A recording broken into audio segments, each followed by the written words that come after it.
Hello guys, check natin yung sinaing natin.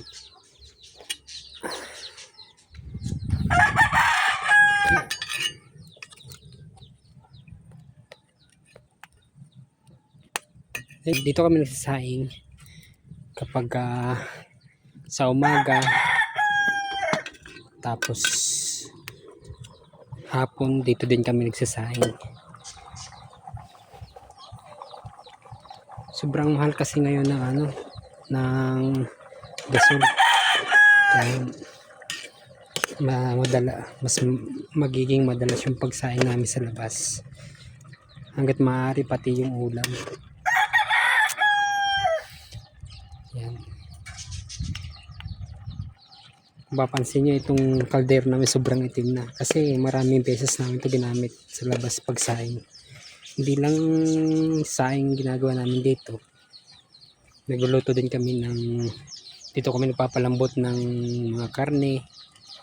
Tapos nagsasaing ng saging, ng kamote. Dito namin ginagawa kasi malaking tipid to. Yun nga lang, pipiliin mo talaga na mangitim yung kaldero mo. Pero okay lang. Meron naman kaming gasol. Kaso yun nga, nagtitipid sa gasol hanggat maaari gawa ng grabing mahal. Dito sa amin mas maraming kahoy, kaya for sure makakatipid kami.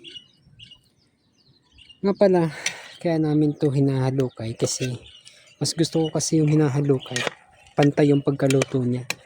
Kasi pag pinabayaan mo lang siyang mahibas tapos papaininan tong kanin, hindi pantay yung pagkaluto niya. May mahilaw, may malambot, tapos may tama lang. Kaya ako talaga inahalukay ko yan.